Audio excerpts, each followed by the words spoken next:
चलिए देखिए हम लोग कल कौन सी देते प्रश्नावली 1.4 जिसका पहला नंबर क्वेश्चन हम लोग का कल देखे थे बाबू। आज हम लोग देखेंगे इसका क्वेश्चन नंबर 2। क्वेश्चन नंबर 2 कह रहे हैं कि ऊपर दी गई प्रश्नों में उन पर में संख्याओं के दशमलव प्रसारों को लिखे तो क्या उसके दशमलव प्रसारों को लिखना है। ठीक है बाबू, जिसका बाबू कि जो कौन सी सात है। तो बाबू आपको बताए थे तो उसमें से पहला दूसरा चौथा छठवां आठवां वो नौवां का दशमलव प्रसार क्या था वो 7 था। लेकिन कितने अंकों के बाद 7 था उसी को कौन सी करना वो लिखना। पहले तो दशमलव प्रसारों को लिखे जिसका दशमलव प्रसार क्या है 7। बाबू पहले ही था बाबू, पहला था वो कौन से 13 बटा बाबू कितना था 31 25 था बाबू। हम माने थे बाबू को माना कि माने थे कि x बराबर 13 अब बाटा बाबू कितना बाबू 31 25। तो सबको पता है कि कौन बताए थे कौन सी कि इसको लिख सकते हैं 5 गुणे 5 गुणे 5 गुणे बाबू 5 गुणे 5 ये था बाबू। ठीक है, गुणा करेंगे कितना आ जाएगा 31 25 आएगा बाबू। कल बताए थे बाबू। तो बाबू हम इसको लिख सकते हैं 13 बटा में 5 घात लिख सकते हैं बाबू। लेकिन हमको इसका लिखना है कि दशमलव प्रसार इसका का। तो कोई बात नहीं, देखिए 5 है। हम आपको कल बताए थे कि कोई भी संख्या अगर उसका हर का गुणनफल 2 के घात n × 5 घात m का रूप का होगा तो उसका दशमलव प्रसार क्या होगा। बाबू आपको 5 दिखाई दे रहा है 2 दिखाई नहीं दे रहा। हम क्या कर सकते हैं 13 बटा में 5 घात 5 2 के घात से 5 से गुणा कर सकते हैं और 2 के घात 5 से कौन कर सकते हैं भाग। किसी भी संख्या में समान संख्या से गुणा किया जा सकता है चाहे भाग किया जा सकता है, कोई प्रभाव नहीं पड़ेगा। क्यों? क्योंकि 2 के घात 5 से 2 के घात 5 का होगा कट पड़ेगा। कट जाएगा बाबू, फिर नहीं आ जाएगा कट जाएगा ना। अब देखिए क्या होगा 13 है तो बाबू 13 है तो 13 और 2 के घात 5 के मतलब कितना आ जाएगा बताइए तो 32 होगा ना। कितना वो 32। 2 को 5 से गुणा करेंगे तो कितना आ जाएगा 32 हो जाएगा। अब देखिए यहाँ पे देखिए आप लोग पढ़े हैं कि a के घात m और गुणे b के घात बाबू m। जब बाबू आधार बराबर 9 आधार बराबर 9 बीच में गुणा का चिन्ह दिया अगर घात बराबर हो तो दोनों में क्या कर देते हैं गुणा। a में b से गुणा करेंगे a में और उसका घात जो के क्या कर देते हैं लिख देते हैं। बाबू देखिए यहाँ भी 5 घात है यहाँ भी घात क्या है 5 है। इसके बीच में गुणा का चिन्ह है। इन दोनों का आधार बराबर नहीं है लेकिन इसका घात आपस में क्या है बराबर है। हम क्या लिख सकते हैं बाबू 5 गुना के 10 के घात कितना हो जाएगा होगा ना। अब गुणा कर देंगे 13 गुना के 26 पर 6 13 गुना के 26 बाबू 6 हासिल बाबू 13 दिया 39 और 39 को देखो बाबू 41 होगा ना। हां बाटे बाबू कितना हो जाएगा 1 बाबू 0 को 1 2 3 4 5 कितना वो 5। अब इसमें से भाग देंगे तो देखिए 1 2 3 4 5 तो दशमलव के बाद कितने के बाद 0 लग जाएगा वो 5 अंक के बाद का 0.1 2 4 1 6 देखिए वो 1 2 3 4 5 अगर इसमें इससे भाग देंगे तो इतना ही आएगा। तो इसका दशमलव प्रसार कितने अंकों के बाद 7 होगा 5 अंकों के बाद का होगा 7 1 2 3 4 5 बाबू इसमें इससे भाग देंगे तो बस कुछ नहीं किया जाता है 1 2 3 4 5 तो कब अंक पर 0 लग जाएगा वो 5 अंक। तो ऑलरेडी पहले से कब दिए 1 2 को 3 और कब 0 बढ़ा देंगे वो 2 को 0 बढ़ा दिए दशमलव लगा दिए। तो यही कह रहा था कि उन संख्याओं को लिखना है जिसका दशमलव प्रसार कम से। तो बताइए इस इंसान था लोग हम कल बता देते कि इसका हर का गुणनफल 2 के घात n × 5 घात m का रूप का था। तो बता देते कि इसका दशमलव प्रसार 7 था लेकिन पूछ देखिए कितने अंकों के बाद 7 था जिसका दशमलव प्रसार क्या होगा। तो बाबू इस तरह आप क्या कर सकते हैं बना सकते हैं कितने अंकों के बाद 7 थे बाबू 1 2 3 4 5। मान लीजिए आपको सवाल दे दी गई है आपको ये बात है कि इसका दशमलव प्रसार 7 है लेकिन कितने अंकों के बाद 7 कितने अंकों के बाद बाबू 7। तो आप इस तरह बनाएंगे नहीं इसमें क्या करेंगे इससे भाग देंगे तो बहुत का होगा लंबा होगा ना। आप इस तरह इसको क्या कर सकते हैं बना सकते हैं। ठीक है चलिए बता दो देखिए पहला बता दे इसका दशमलव प्रसार क्या होगा 0.0041 है ना वो। अब देखिए दूसरा का भी कौन सा था इसका दशमलव प्रसार क्या था वो 7 लेकिन कितने अंकों के बाद 7 था इसका दशमलव प्रसार क्या होगा अब उसको बाबू जानेंगे। एकदम होगा वो माने तो माना कि x बराबर नहीं मानेंगे तभी चलेगा आपकी इच्छा के बाबू अनुसार। कल आपको बताया था कि 17/8 8 को इसको लिख सकते हैं 2 के घात क्यूब कल बताया था बाबू। अब यहाँ पर 2 दिखाई दे हम अब इसको इसका लिख सकते हैं 17 बाटा में 2 के घात 3 क्या लिख सकते हैं 5 घात 3 बाटा में 5 घात 3 लिख सकते हैं कि नहीं बाबू? अब देखिए क्या होगा 17 है तो 17 5 घात 3 बाबू तो 5 को 3 बार गुणा करेंगे तो 100 कितना आ जाएगा 25 अब 5 गुणा बाबू 10 घात कितना आ जाएगा 3 क्यों? क्योंकि बाबू आधार बराबर नहीं है बीच में गुणा का चिन्ह घात बराबर तो आधार में आधार से गुणा करें घात को क्या कर देते हैं लिख देते हैं। इसी तरह देखिए 5 में 2 से गुणा करेंगे तो कितना आ जाएगा 10 और 3 है तो वो 3 अब 125 को किससे गुणा कर दें बाबू 17 से 125 से बाबू 17 से गुणा करेंगे 7 25 35 का 5 8 से 3 होगा और 14 को 3 बाबू 17 17 का क्या होगा 7 1 और 7 के 7 का 8 5 हो जाएगा 2 हो जाएगा और कितना देखिए 5 हो जाएगा 7 5 12 का 2 8 से होगा 10 से 11 का 1 होगा एक में बाबू 2 अब हम गुणा करेंगे तो कितना आ जाएगा 21 बाबू 25 अब आटा में 10 घात कितना हो जाएगा 1 2 3 1 2 बाबू 3 कितने हो जाएगा 10 1 5 बाबू 0 0 वो 3 अब इसमें से भाग देंगे तो देखिए 1 2 3 तो दशमलव के बाद कितना होना चाहिए 3 तो 1 2 3 तो कितना जाएगा 2.1 2 5 तो बताइए हम कल आप लोगों को बताए थे कि इसका दशमलव प्रसार सांख्य लेकिन इसका दशमलव प्रसार होगा क्या तब अब इसका दशमलव प्रसार होगा 2.125 आपको पूछ दे कि बताइए कि 7 बटा 8 का दशमलव प्रसार सांख्य लेकिन कितने अंकों के बाद सांख्य अब क्या बताइए कितने प्रभु 1 2 3 दशमलव के बाद कब अंक हो 1 2 3 अंकों के बाद इसका दशमलव प्रसार क्या है किसी को दिक्कत है बाबू कोई प्रॉब्लम चलो ठीक बता दो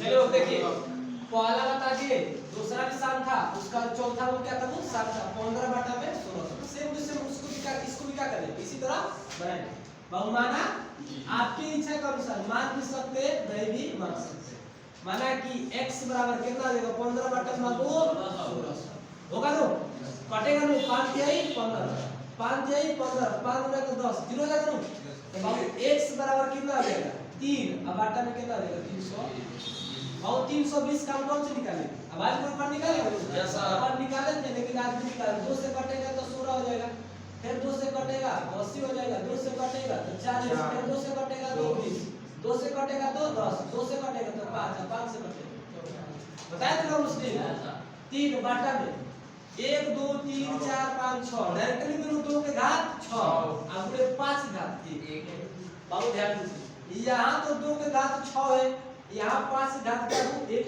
है यहाँ भी 6 होना चाहिए तो 6 लाने के लिए क्या करेंगे देखिए 3 है तो 3 2 के घात 6 और गुणे 5 घात बाबू 1 अब क्या करेंगे 5 घात 5 से गुणा कर देंगे अब 5 घात 5 से क्या कर देंगे क्योंकि ऑलरेडी 1 दिया है वो हमको चाहिए 6 अब 5 में वो कितना देंगे 6 क्योंकि आधार बराबर बीच में गुणा के चिन्ह तो घात में घात को क्या कर देंगे जोड़ दे समय वो अब देखिए 3 है तो 3 अब देखिए गुणा तो वो गुणा 5 को 5 से गुणा करेंगे तब हम दिखाते हैं कितना होगा 31 कितना होगा 25 अब देखिए 2 के घात को वो 6 अब गुणे आधार बराबर है बीच में गुणा का चिन्ह तो घात का क्या होगा जुड़ जाएगा तो 5 घात में कितना होगा 6 फिर यही फार्मूला लगाएंगे बाबू अब ये गुणा करेंगे तो 5 3 15 कर 5 हाथ से 3 गुणा के बाबू 6 1 हाथ से 7 3 लेकर बाबू 3 और 3 के बाबू किसी को दिक्कत है डायरेक्टली लिख दो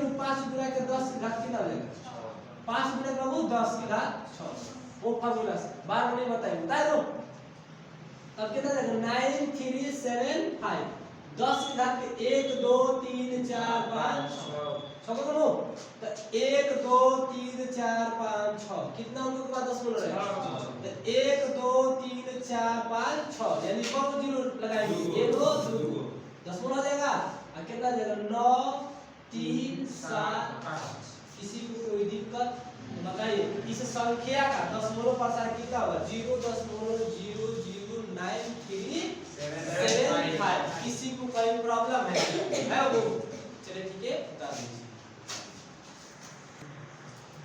चलिए वो देखिए इसका आप लोग दशमलव प्रसार बता दिए अब इसका भी क्या किए थे वो बता दिए और इसका भी क्या किए थे आप इस पर ध्यान दीजिए ठीक है वो मानिए चाहे नंबर आपकी इच्छा के अनुसार माना कि x बराबर 23 बटा में 2 का घात 3 into 5 घात 2। देखिए वो यहाँ पर 2 का घात 3 है, लेकिन यहाँ 5 घात कितना है, यानी कि एक 5 की कम है ना वो, तो उसी 5 से क्या कर देंगे 23 बटा में कितना देंगे 2 का घात 3 into 5 घात 2। एक 5 से गुणा कर देंगे, एक 5 से क्या कर देंगे भाग, तब हम 2 को कितना देगा 3, क्योंकि इसका भी घात है कि इसका भी घात क्या है, तो कितना देगा देखिए पहले गुणा कर दीजिए, 5 के 15 कर 5 हासिल बाबू 1, 5 गुणा बाबू 10, एक हासिल बाबू 11, तो कितना आ जाएगा 2 के घात 3 into 5 घात कितना आ जाएगा 3 नहीं हो जाएगा, होगा कि नहीं बाबू। अब आइए देखिए 105 है तो बाबू 105, अब 5 गुणा बाबू 10 के घात कितना आ जाएगा 3, आधार बराबर नहीं हो बीच में गुणा का चिन्ह दिया और घात बराबर हो तो आधार में आधार से गुणा करके घात को सेम टू सेम लिख दिया जाता है। इसी तरह वो 2 में 5 से गुणा करेंगे, 2 में 5 से गुणा करेंगे 10 होगा, इसका घात कितना है बाबू 3, क्या लिख दिया वो 3। इसका मतलब क्या हुआ 115, इसका मतलब क्या हुआ कब जीरो बाबू 1 2 3 दशमलव का देखिए 1 2 3 दशमलव के बाद कितना होना चाहिए वो 3 होना चाहिए, 1 2 3 3 है वो, तो कितना देगा 0.0 नहीं होगा 1 1 तो बताइए बाबू आप लोग बताइए इसका दशमलव प्रसार कितना होगा 0.115। किसी को कोई दिक्कत है वो एकदम सिंपल सी बात, देखिए यहाँ पर 2 को 5 दिया था, यहाँ पर 2 घात कितना है 3, दोनों घात इक्वल करेंगे तो अगर एक 5 से भाग गुणा कर देंगे 5 से क्या कर देंगे भाग, तो जब 2 को बाय कितना आ जाएगा 3 हो जाएगा, उसके बाद 5 से ऊपर क्या कर देंगे, कोई दिक्कत है चलो चेक उतार लीजिए। देखिए वो आप कितना नंबर है वो 8वां, इसका दशमलव प्रसार शांत है वो लिखिए वो सेम को सेम माना कि x बराबर नहीं भी मान सकते आपकी इच्छा के अनुसार, कटने वाला तो कटाएंगे लो 3 2 का 6 3 5 तो x बराबर 2 बटा 5 बोले 5 एक वैल्यू एक वैल्यू कौन सी चाहिए 2 चाहिए लो, तो 2 बटा 5 गुणे 2 गुणे बटा में कितना आ जाएगा 2 होगा ना वो 2 से गुणा कर देंगे 2 से क्या कर देंगे बात तब गुणा कर देंगे, तब 2 गुणा बाबू 4 अब 5 गुणे कितना आ जाएगा 0.0 कितना आ जाएगा 4, क्योंकि ये कहीं 0 है 4 का अगर 10 से भाग देंगे तो कितना आ जाएगा 0.4, तो बताइए इसका दशमलव प्रसार कितना आ जाएगा वो 0.4 लास्ट है, लास्ट को भी क्या करते हैं वो 10 है नो 10 है 9 है माना नो माना कि x बराबर कितना बाबू 35 बटा में 50, 5 से कटेगा नो 5 7 बाबू 35 अब 5 रह के 4 तो x बराबर कितना आ जाएगा 7 बटा में 10 तो x बराबर कितना आ जाएगा 7 बटा में डायरेक्ट हो जाएगा 2 गुणे 5 दोनों बराबर है नो, फिर बतिए वही लिख रहे हैं 7 बटा में बाबू 10 लिखेंगे नो, क्योंकि दोनों बराबर है तो क्या आ जाएगा कितना है वो 0.7। ये था वो क्वेश्चन नंबर आप लोगों का 2 कि जितने भी संख्याओं का दशमलव प्रसार शांत था तो उसका आपका कौन सा निकाल कर दशमलव प्रसार लिखा था वो, तो सबका का के वो लाइन से लिख दिए, किसी को दिक्कत है नहीं चलो चल ठीक उतार दीजिए। चल देखिए क्वेश्चन नंबर कितना वो 3 बहुत लंबा है, इसको बोर्ड पर लिख नहीं रहे ठीक हो, कह रहा है कि कुछ वास्तविक संख्याओं का दशमलव प्रसार लिख दिए गए, प्रत्येक स्थिति निर्धारित कीजिए कि क्या संख्या परमेय संख्या है या नहीं है, यदि यह परमेय संख्या है और इसे p by q के रूप में लिखा जा सकता है तो q के अभाज्य गुणनखंड के बारे में आप क्या कह सकते हैं। नीचे 3 को सवाल दिया है, करेक्ट बताइए कि परमेय संख्या है कि अपरमेय संख्या, मतलब 3 को संख्या दे, तीनों संख्याओं का दशमलव प्रसार नीचे लिख दिएगा, पद बताइए कि परमेय संख्या है कि अपरमेय संख्या। बाबू इसको पढ़ने से पहले सबसे पहले हम कल आपको बताए थे वो कौन सी परिमेय संख्याओं का दशमलव प्रसार बताए थे बाबू, कई प्रकार का होता है वो पहला होता है वो शांत दशमलव प्रसार बताए थे बाबू, दूसरा का होता है वो कौन सी शांत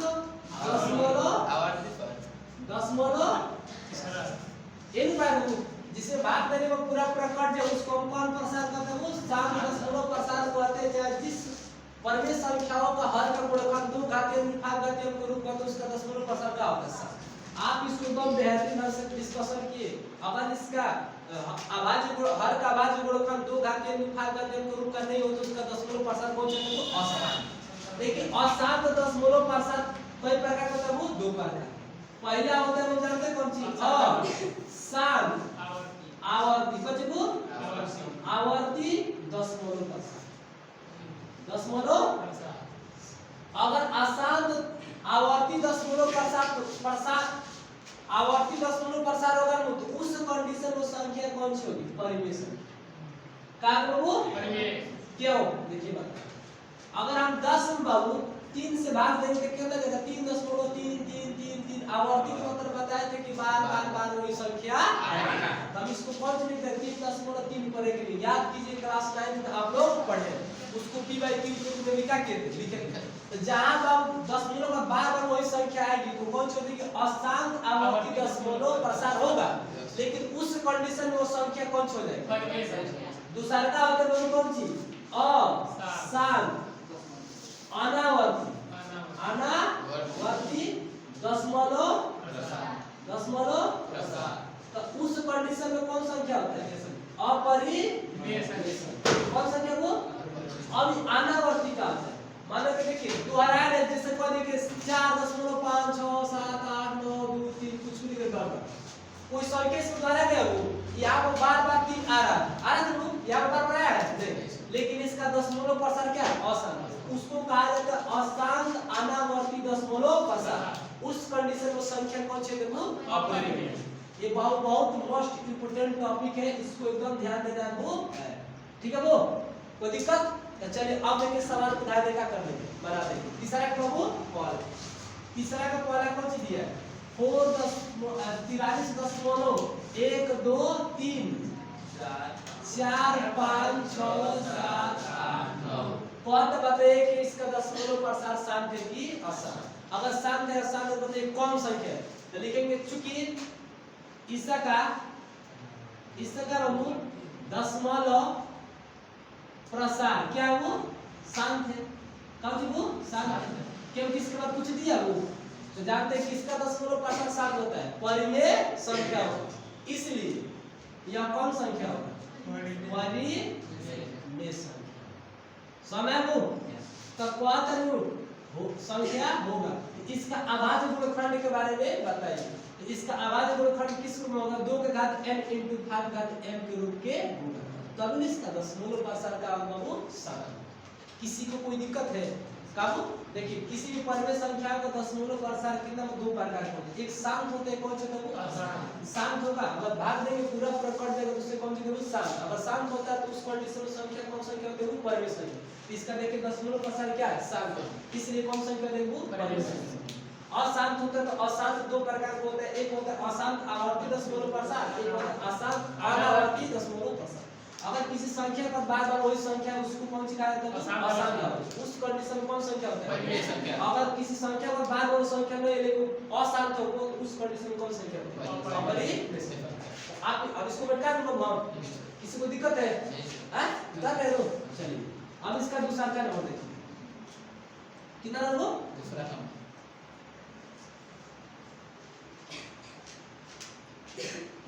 देखिए दूसरा दिया है कौन सी? 0.1 1 2 1 2 कब 0 2 0 1 2 कब 0 1 2 कब 4 अब बताइए इसका दशमलव प्रसार देखिए अशांत है क्योंकि डॉट देखिए कि आवर्ती है कि अनावर्ती। देखिए 12 एक जीरो है, अब 12 दो जीरो है, 12 तीन जीरो, 12 4 बाबू ये आवर्ती नहीं है, अनावर्ती। आना चाहिए 1 2 0 फिर आना चाहिए 2 0 फिर आना चाहिए 2, लेकिन देखिए सब में एक जीरो का बढ़ रहा है तो ये आवर्ती नहीं है, अनावर्ती है। लेकिन ये चूंकि इसका का बचबो इसका दशमलव प्रसार क्या वो अशांत कौन सी है? अशांत लेकिन कौन सी वो अनावर्ती है। इसलिए बताओ अनावर्ती की कंडीशन बताए चलो, इस यह कौन संख्या होगी? अपरिमेय संख्या। बुझाए ना बाबू? अपरिमेय संख्या। इन्हें आंसर में से देख लेनी है, टक टक उतार दे, जानना क्या वो जरूरी है। इसलिए कौन संख्या होगी? अपरिमेय संख्या। इसका क्यों के आभाज्य गुणनखंड में बारे बता दें, क्योंकि इसका आभाज्य गुणनखंड 2 घात में खाल रखिए हमको रूप का नहीं होगा। तीसरा का बाबू, तीसरा का दिया है 4 3 1 1 2 3 4 5 6 7 8 9 पर रेकरिंग। देखिए क्या दिया को पहले बताइए कि इसका दशमलव प्रसार शांत है कि अशांत। बाबू देखिए रेकरिंग का मतलब कि बार बार वही संख्या आएगी। अब इसके बाद कौन सा आएगा? फिर 1 2 3 4 5 6 7 8 9 तब कहेंगे कि आवर्ती है, रिपीट हो रहा है कि नहीं? तो लेकिन बाबू चूंकि इसका का बच्चे वो इसका का दशमलव प्रसार अशांत तो है बाबू, लेकिन कौन सी आवर्ती। तो जब अशांत आवर्ती रहता है तो उस कंडीशन में संख्या कौन सी होगी? इसलिए यह संख्या कौन सी हो जाएगी? यह संख्या का परिमेय संख्या। तो कह किसकी क्यों के आभाज्य गुणनखंड के बारे में क्या कहना चाहते हैं? तो जब परिमेय संख्या है तो उसका आभाज्य गुणनखंड कितना हो जाएगा? 2 के घात n किसी को बाबू इस क्वेश्चन में प्रॉब्लम है, जो बाबू आपका नोट्स लिखा है वही मोस्ट इंपोर्टेंट है, कोई दिक्कत? बाबू आज आप लोगों का पहला पार्ट का खत्म, कल से चालू होगा पार्ट दूसरा, जिसका नाम क्या वो बहुत चलिए ठीक है वो